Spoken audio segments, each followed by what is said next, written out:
So we're going to talk about in this video required practical number 3. Does the resistance of a wire depend on how long the wire is? Well, how we're going to do this is a number of ways. We're going to measure the voltage and the current across the wire and then apply Ohm's law. So the resistance can be found by taking the potential difference from one end of the wire to where we tap it off, divided by the current. And we're going to take a number of measurements at different distances of wire and measure the voltage and the current with an ammeter and a voltmeter. And then we're going to be able to draw a graph which is a display of the resistance at a particular distance. So the circuit that we need to make. First of all, we're going to have a power pack and it's going to be 0 to 12 volts, but that's the power pack itself, but we don't want to vary that. We want it set at the fixed value of, let's go with 4 volts, otherwise our wires might get too hot. Then we are going to have our wire, and I'm representing my wire as just a really long resistor here. And of course what I need is an ammeter in series with this circuit. Now I'm also going to measure the voltage. Now I can measure the voltage by drawing it below in its own little parallel circuit, but here what I'm doing is I'm just drawing it across. You understand that having its own little parallel circuit between here and here is exactly the same as having it from here and here and drawing the symbol below. I can draw it above or below, it's the same thing. Now the one fancy thing that is in this circuit diagram is the flying lead. You see, what I'm going to have to do is tap this off and measure the voltage and the current at given lengths, every 10 centimeters of this wire. And so what I do is I have a really long lead that connects and can move from these positions 10 centimeters at a time. It's called a flying lead. The device that does the connection onto that lead is called a jockey. Now, to make sure I get a good connection, I'm going to mount my wire to a meter stick, and so that I can see where every 10 centimeters is, and it's really straightforward. So let's go into the lab and have a look at how we do this. So for required practical 3, this is the apparatus that we need to set up. So starting over here, we have a DC power supply with the voltage set at about 4 volts. Now, any higher voltage than this, and you might find that the wire gets so hot it starts to burn the desk. So 4 volts is all you need over here. And if we follow the wire from the positive terminal, it joins the end of the wire over here. And here is the wire laid on a meter ruler so that we can tap off every 10 centimeters. Now, we want to measure the voltage and the current, so let's look at where we've put our meters. To start with, we have our ammeter there, and we put this anywhere within the series circuit. So the series circuit starts here, goes down this red wire, goes through our component, and then is going to go through this, a jockey, which is basically just a connection that enables us to very precisely place where we're going to tap off and measure from. The electricity from there, the circuit continues up the black wire through the ammeter and then back to the negative terminal. The voltmeter just has to be in the circuit somewhere between the positive terminal and the ammeter. And so what I've done is I've attached its own little parallel branch straight from the positive terminal here, though I could do it there. And what I've done is I've attached an extra long lead to go all the way over here to the jockey. Now, long leads here and here are required because I'm going to have to make this stretch all over. And I want the total length of the lead, not including this bit, to remain constant. Coming in for a closer look. So here, my reading of potential difference across this whole circuit, and my reading of the current here on the ammeter. Now what I've done to document this, I've first of all drawn my circuit diagram. I've got a column for the potential difference, the current, and the distance along this ruler in centimetres. I've also got a column to calculate the resistance in afterwards. So let's have a go to take some values. Switch it on. And what we find is we have no reading of current. That is expected because we've not connected the circuit. So to start with, we're going to place it at 0, and we find that the current is 5.31 at 0.2.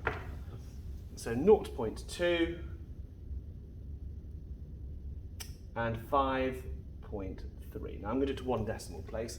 That was 0 centimetres. Slightly dangerous to do that because basically we are just short-circuiting the power supply. We're not putting any load, and that was what would make the wires get very hot very quick.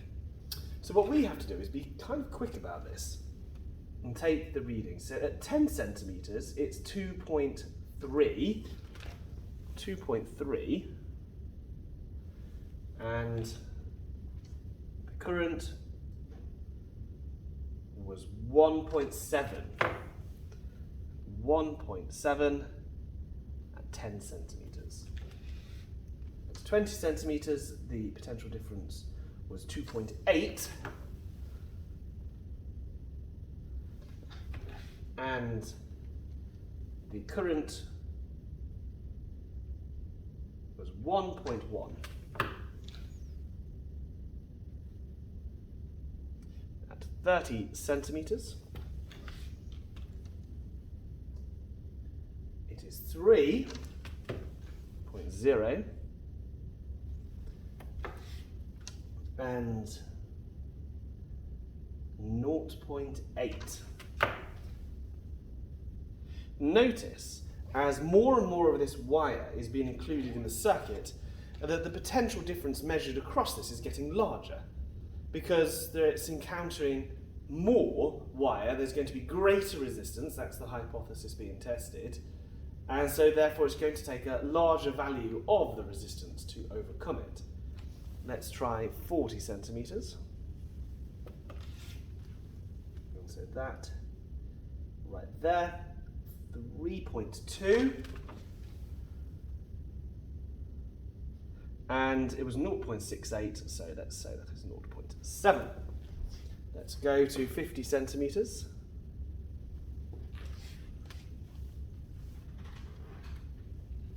And so 50 centimetres is 3.3 volts and 0.56. So 3.3 and 0.56, round that up to 0.6.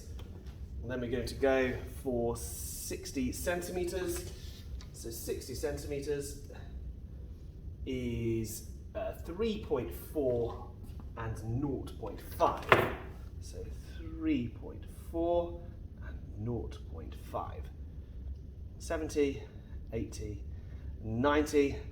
Oh, now do you know what I do want to do? I do want to add an extra one down here because I want to use the full length of the ruler. And so we're going to go for 70 now. 70 is 3.5 and 0.4.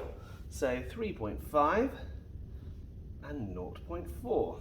Let's go for 80. So 80 is 3.5 and 0.4 still. 3.5 and 0.4. Let's have a look at 90. So that's 90, that's 3.6 and 0.3. 3.6 and 0.3. And finally, right at the very end of this is 3.6 and 0.3. So the last one really didn't make a very much difference at all.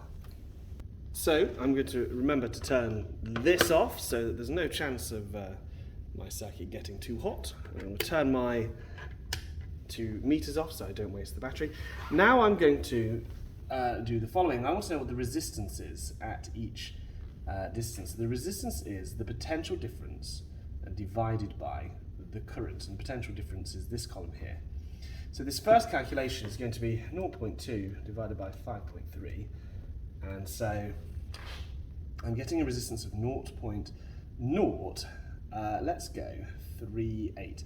Now I've got a higher level of precision here, a greater number of decimal places, but that's deliberate, and we'll talk about that in a little while. So 2.3 divided by 1.7 is 1.353, and 2.8 divided by 1.1 is 2.54.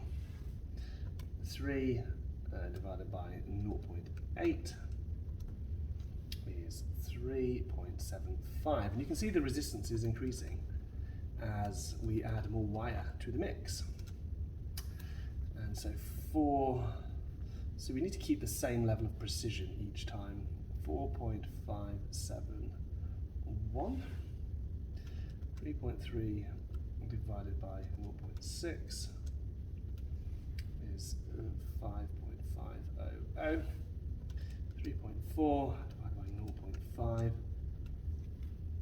6.800, 3.5 divided by 0.4, 8.750, 3.5 divided by 0.4. So again, this here, you notice that the same value returned twice. If I had recorded these to perhaps 2 decimal places, perhaps I would not have got that repeated number there. And if I was to do it again, I probably would change that. Exactly 12. 3.6.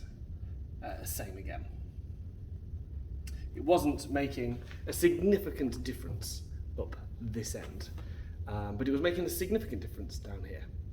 Now we need to draw a graph of the resistance against the distance. Now, how are we going to do this? Well, the first thing we need to consider is that the distance here is the independent variable. That's going to have to go on the x-axis. The resistance is going to have to go on the y. So if we just move this around a little bit to give me some space to draw this graph, you should of course draw this on graph paper. So I'm going to just place these numbers over here so that I can use them to draw my graph in this space here. So I'll draw the axes and then we can come back and you can have a look at the data. So I think we're ready to plot some of these numbers. So at 0, the resistance was 0.03. So basically, there was no measurable resistance on these axes anyway. At 10 centimeters, actually these should be in 10 centimeters at a time, 30, 40, 50, 60, 70, 80, 90, 100, there we go. 10 centimeters, 1.35, so about there. At 20 centimeters, 2.54, so just past that point there. 30 centimeters, 3.75, so there. 40 centimeters, 4.57, about there. 50 centimeters, 6.8. Oh no, hang on, 6 is 5.5. There. So that was 50 centimeters. It was 5.5. 60 centimeters is 6.8. 6.8 is about there. 70 centimeters is 8.75. So it is here-ish. And then 80 centimeters was 8.75 again. There's our problem. And then it goes at 90 centimeters to 12. 90 centimeters is to 12 up here. That's to 12.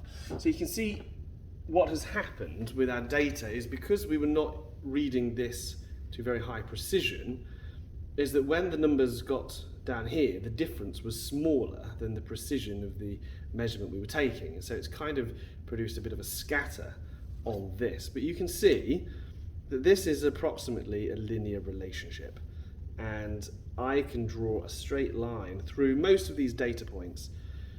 And so what you can see is that as the distance of the wire is increased, as the length of the wire is increased, the resistance increases in proportion to how the distance is increased.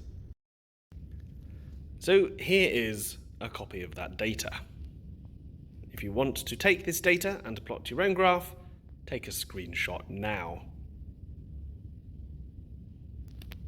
Here is the graph. The second part of this required practical asks us to see what happens when resistors are placed in series and parallel. Now, I think the first place to go here is we need to find the resistance of a single resistor. By placing a single resistor with a voltmeter in parallel and an ammeter in series, we can work out what the resistance of one resistor is. Then, what I want us to do is replace the resistor here with two resistors. What happens to the value of resistance when resistors are placed in series with each other? In fact, I want to go one further. I want to go and put three resistors in series. Finally, I want to see what happens when I put resistors in parallel with each other. What happens to the total resistance in the circuit? Is there a way of expressing the individual resistances of these resistors as one total resistance that's being provided by all of the components in the circuit?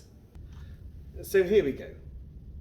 We are doing the first circuit here with a single resistor in the circuit. We're going to turn on our voltmeter and our ammeter, and we're going to record the two values. So straight away we've got a potential difference of 3.64 volts and a current of 0.25 amps. I'm going to use voltage divided by current, 3.64 divided by 0.25 to get me a value of resistance. My resistance of a single one of these resistors is 14.56 ohms. Now I'm going to change my circuit to include a second resistor in series. So I'm going to unplug this and plug in a second resistor and use a wire to connect them like this. And now I can record the new values. So 3.86 volts, and it's now down to 0.13 amps. 3.86 volts divided by 0.13 amps, and we get 29.69 ohms. We're going to plug another resistor in. Use another cable to connect them. And the voltage has now reached 3.95 volts with a current of 0.09. 3.95 divided by 0.09 is 43.8 ohms. Now what you can see is that these numbers are increasing in quite a regular pattern. If you look at 14.56 times 2, you can see the answer is 29.12, very similar to the resistance when there were two of these resistors together. If we take 14.56 and times it by 3, there we go, we have 43.68, very similar to the resistance of the circuit when we add them together. So what I know is for resistors in series, the total resistance provided is equal to, well, just the individual resistances added up for however many resistors I've got. And they don't all have to be resistors of equal resistance. They add up just the same. It means that more resistors in your circuit are very similar to when we had more wire in our circuit. It increases the resistance. Now the second thing that I want to try is to look at what happens when I put these resistors in parallel. First of all, if I have just one resistor, it's the same as the very first readings that we had at the start. So I'm going to copy those in here so that these are the ones that we can compare our results to later. and I'm going to change this circuit. First of all, I'm going to take everything out so that it's clear. That is the resistor as it first started, but I want to put another resistor in parallel to the first. So I'm going to do that by placing another resistor here, and then I'm going to connect it so that it is in parallel with the first one. The voltage now is 3.34 and the current is 0.46. So notice straight away that in parallel the current here is 0.46, whereas when it was 2 in series it went down to 0.13. In fact, the current has actually increased by putting them in parallel. We can work out the resistance, 3.34 divided by 0.46. The resistance is now 7.26 ohms, which you will note is pretty much half of the original value. So adding 2 roots has halved the resistance, and that is very interesting. We can continue and do a third one, so we're going to put another resistor, and we're going to put it in parallel again.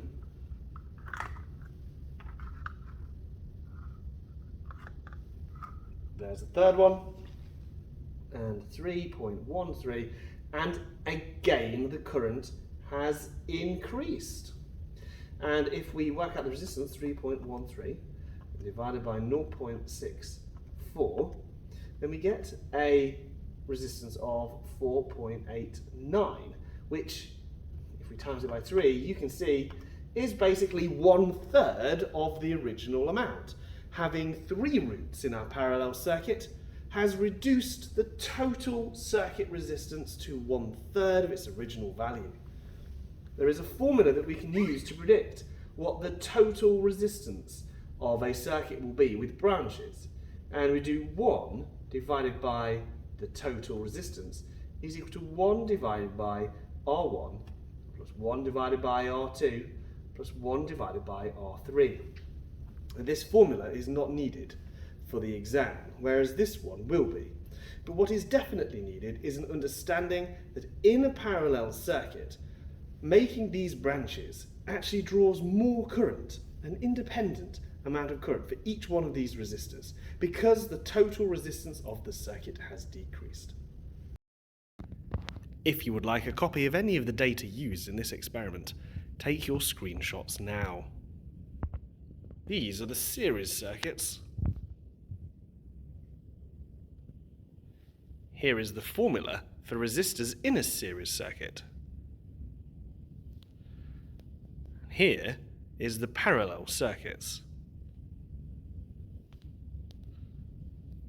And here is the formula for resistors in a parallel circuit.